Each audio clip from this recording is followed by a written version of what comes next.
Yo iba a empezar diciendo que este es un tema en el cual se pueden escribir volúmenes y se pueden dictar varios cursos.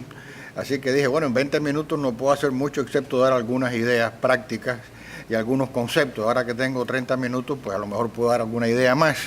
Pero empecemos un poquito para definir ciertos elementos del Estado de Derecho.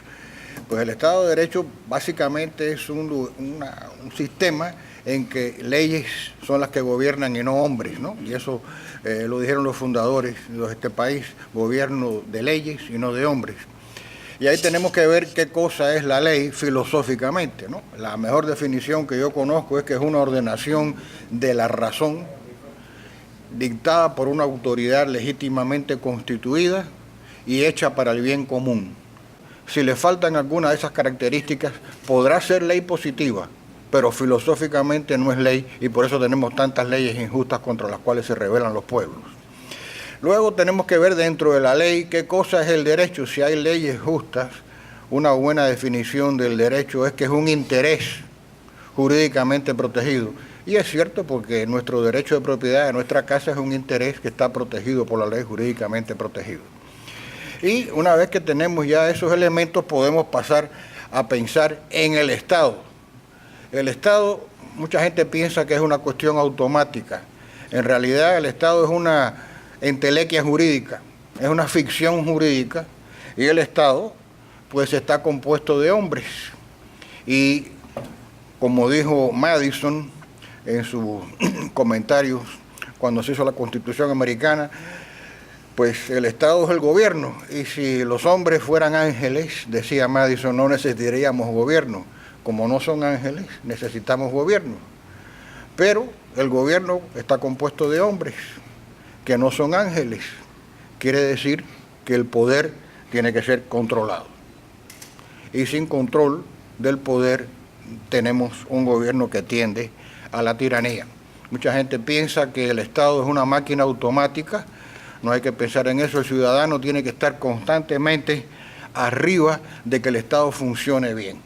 Y para eso se requiere virtud ciudadana.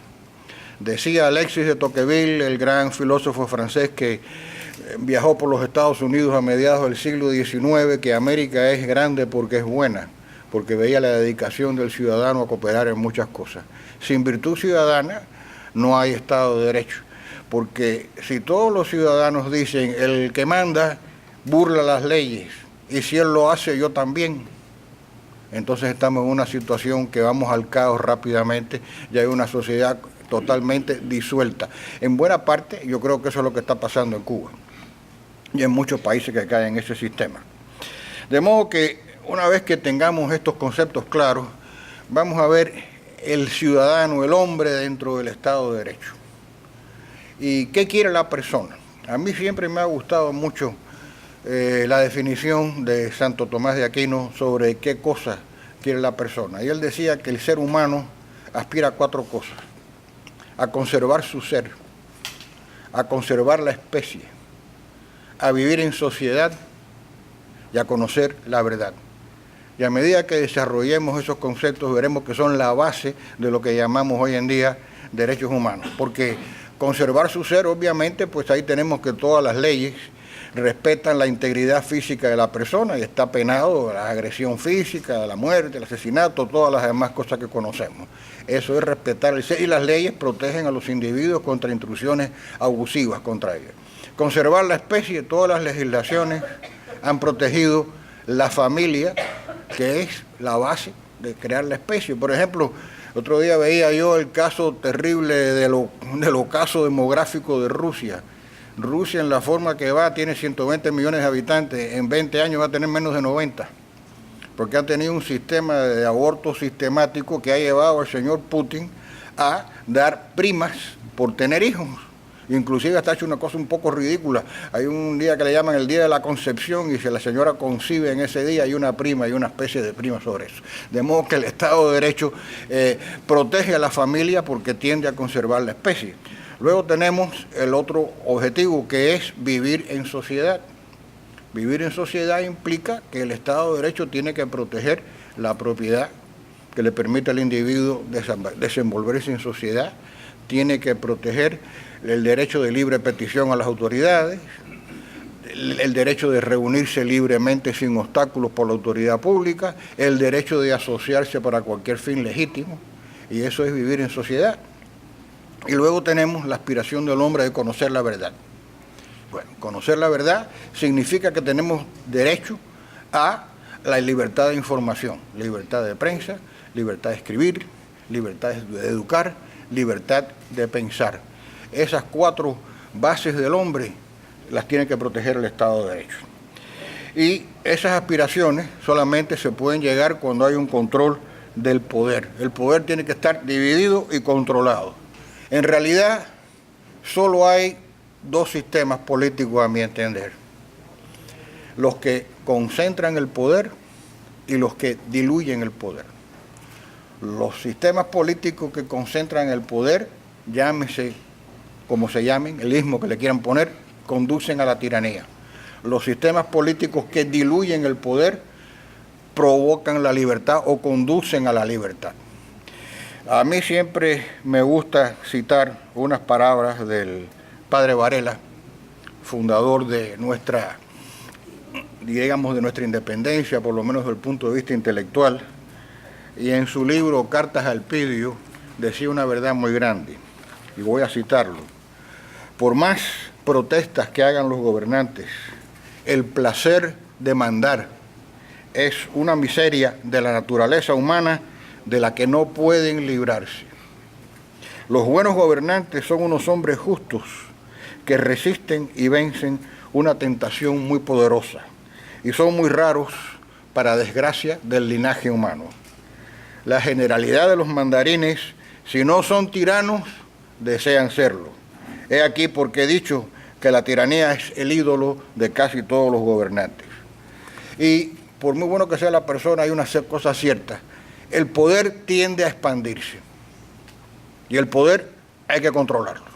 No importa quién sea, es una debilidad de la naturaleza humana, lo cual nos lleva al primer concepto que quiero recalcar. Estos derechos que yo estaba hablando, humanos, que le llaman derechos humanos, que en realidad son los derechos personales con que uno nace, no se los da el Estado, nacemos con ellos, y por ello son inalienables, no se pueden vender, no se puede vender la libertad, son imprescriptibles, no caducan con el transcurso del tiempo. Esos derechos que vienen, que son particulares de la naturaleza humana, se ejercen contra el Ejecutivo. No, el Ejecutivo no está para acomodarnos con esos derechos. Tenemos que tener bien claro que esos derechos se ejercen contra el Ejecutivo y que la libertad es una pelea constante. La tendencia del Ejecutivo es acaparar poder y la tendencia del ciudadano es a restringir el poder. Desde que existe derecho y desde que existen leyes y desde que existe gente que manda, siempre ha habido la misma tesitura. Ahora, ¿cómo funciona el Estado de Derecho para que el ciudadano pueda defenderse de esa actitud del Ejecutivo? Bueno, tiene la división de poderes, que tenemos el poder legislativo y el poder judicial. Supuestamente el Ejecutivo no puede dictar las leyes que le parezcan según le parezca al señor ese día y en favor de sus amigos o él personal. Hay un poder legislativo que supuestamente controla al Ejecutivo. Y hay un poder judicial que dirime disputas cuando hay abusos del Poder Ejecutivo contra el ciudadano. Pues esa es la división clásica de poderes.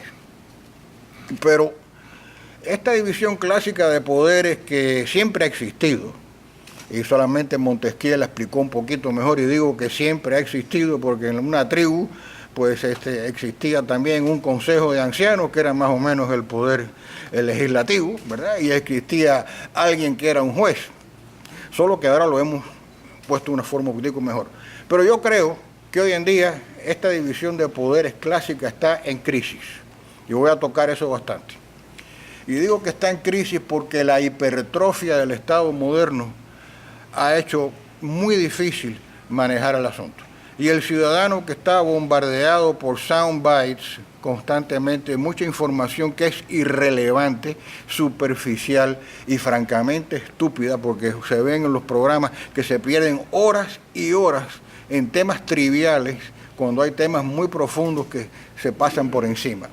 Entonces es muy difícil que eso funcione. Y voy a explicar un poquito más por qué es difícil que funcione y qué ideas yo creo que podemos aplicar para que eso mejore. En primer lugar, vemos el Poder Ejecutivo. Se supone que en la jerarquía de la ley está la Constitución, después está la ley no puede violar la Constitución, y después está el reglamento no puede ser más que la ley. Pero lo que sucede es que cuando hay una hipertrofia tremenda legal, bueno, el Ejecutivo dicta una ley, okay, ahora lo tenemos, Executive Resolution. Bueno, muy bien, dicta una ley, a lo mejor el reglamento va contra ley, pero dice, bueno, ponme un pleito si no te gusta. Entre que el Poder Ejecutivo dirime el pleito y lo decide, pasa mucho tiempo. Inclusive tenemos situaciones como aquí, que no hay una jurisdicción administrativa judicial separada, sino que todo cae en los jueces federales, que es más complicado. Ahí en Europa hay muchos sistemas hay una jurisdicción contenciosa administrativa que se ocupa nada más que de ver que la ley no esté sobrepasada por el reglamento, pero aún así eso es extremadamente difícil de manejar. Un ejecutivo desbordado puede abusar de su poder fácilmente. Y el legislativo debiera de controlarlo, pero de nuevo vamos al caso de la hipertrofia. Uno ve, por ejemplo, en Estados Unidos la cantidad de leyes que dicta el Congreso y la gente se queja de que no han leído las leyes. Bueno, es que es matemáticamente imposible que tengan el tiempo de leerlo. Uno elige a un legislador para que se ocupe de eso, pero en realidad, cuando hablo de la hipertrofia, no es así. El legislador está ocupado en levantar fondos para su próxima campaña, en atender a gente, en asistir a fiestas, en dar manos. ¿Y quién hace las leyes? Su staff. ¿Y quién es el staff? Bueno, un grupo de abogados que no conocemos y que muchas veces no son los mejores tampoco. ¿Y cómo funciona el staff? ¿Tienen tiempo para ello? No, no tienen demasiado tiempo. Muchas veces hay un señor que es un lobby, que quiere una ley y le presenta un proyecto de ley. Y el señor juega un poquito con el proyecto de ley y se lo da al legislador, que a su vez lo presenta.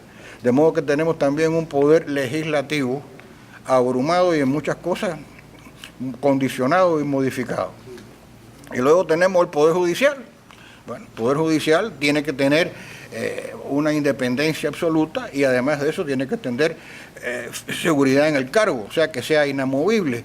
Eso ha funcionado bastante bien en Estados Unidos y en otras partes cuando hay una carrera judicial en los cuales los jueces accedan a la carrera judicial por oposición o por méritos.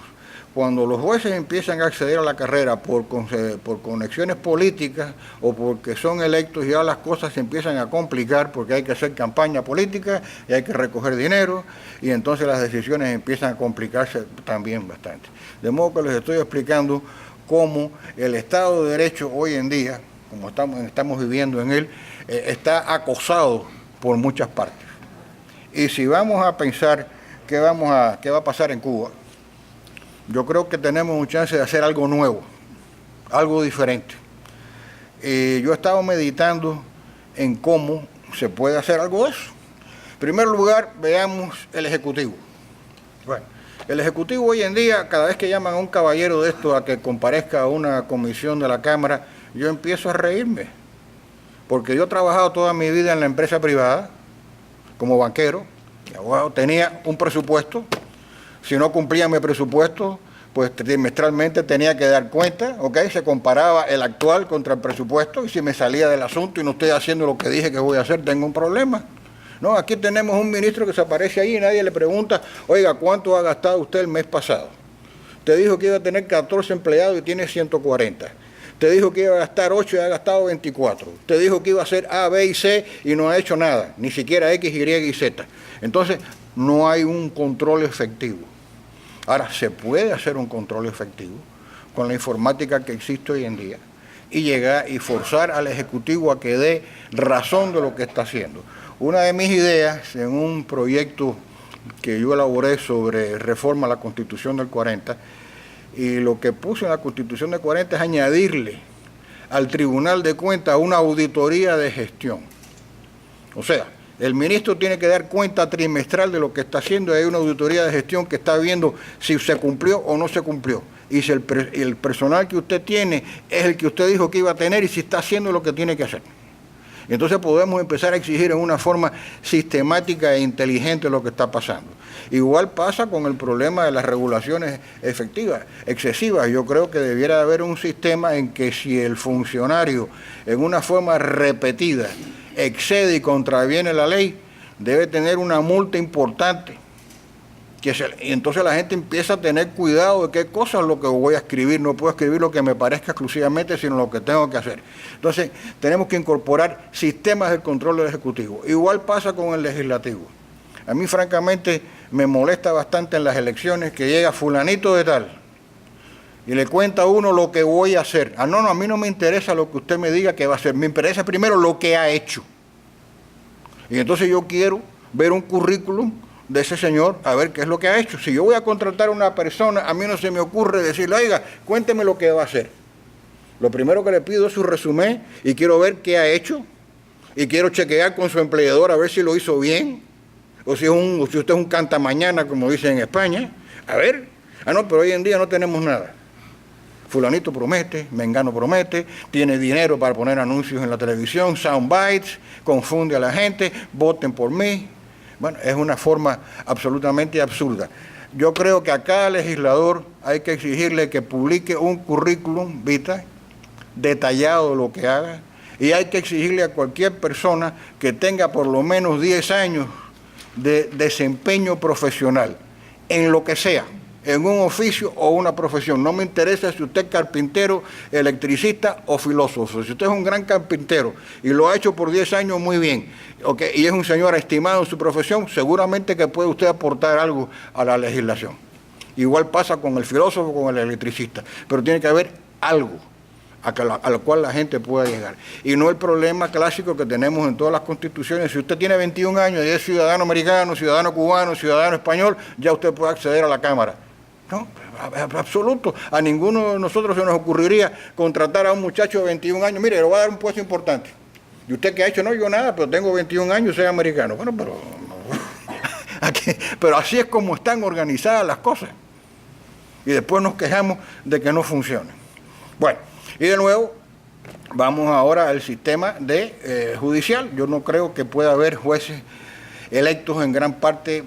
Tiene algunas virtudes, por lo menos para sacar a un juez que no sea adecuado. Pero esos jueces electos, como dije antes, tienen el gran problema de que deben muchos favores, etc. De modo que la carrera judicial yo creo que tiene que ser por oposición, tiene que subir por mérito, tiene que haber acceso a los puestos en una oposición en que concurran también abogados y gentes de fuera, como existía en la Ley Orgánica del Poder Judicial en Cuba, que era una buena ley, de modo que el Poder Judicial esté bien controlado. Y además tiene que haber una sala de gobierno donde el juez que falle y se equivoque constantemente tenga una sanción.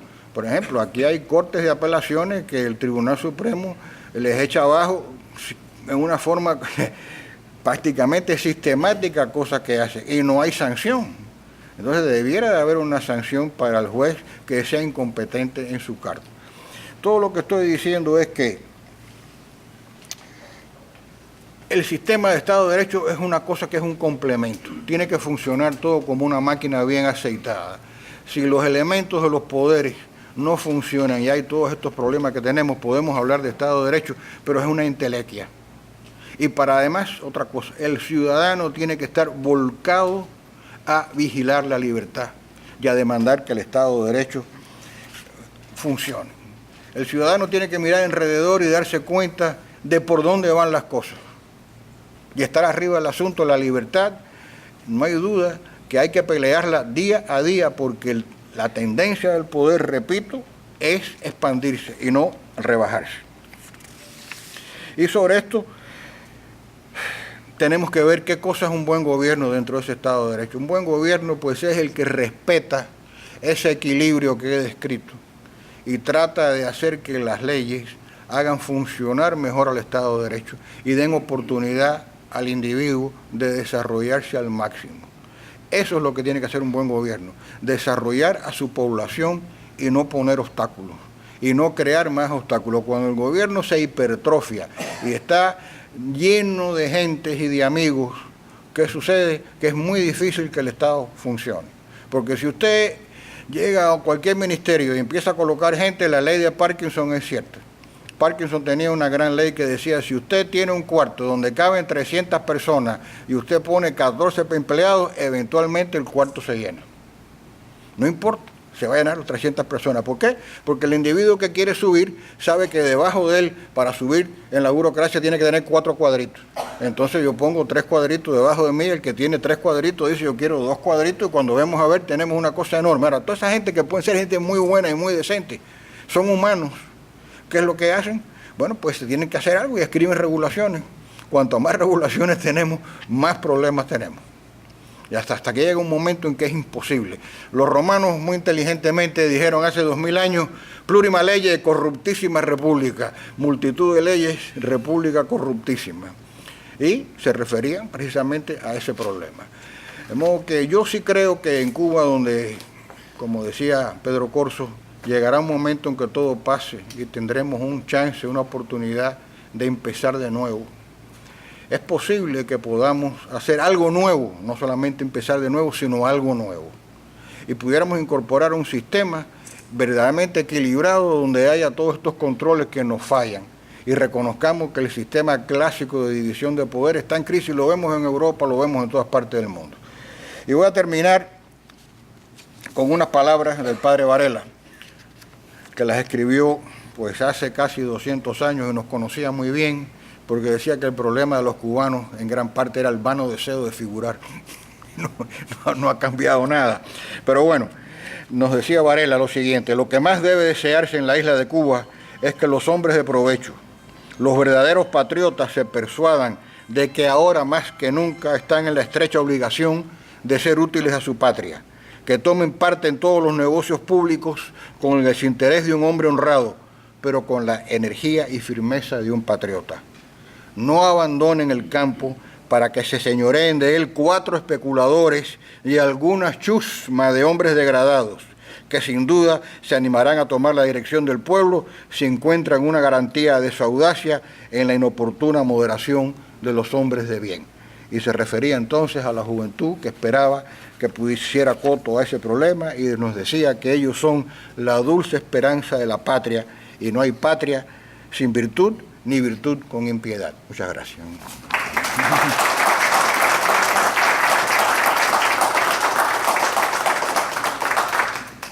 Muy breve. Bueno. Te quedaste corto 9 minutos. Para que haya chat por las preguntas. Está bien, muy buena idea. Como ustedes escucharon, Alberto Luzárraga nos recordó algo. No podemos abandonar la política. Nuestras obligaciones como ciudadanos debemos atenderla constantemente. A veces decimos la política masquea, y cuando yo digo que la política masquee es cuando llegan los que se van a sentar sobre cada uno de nosotros y hacer todas las tropelías que le vengan en gana. Allá detrás hay libros, hay documentales del Instituto de la Memoria Histórica Cubana.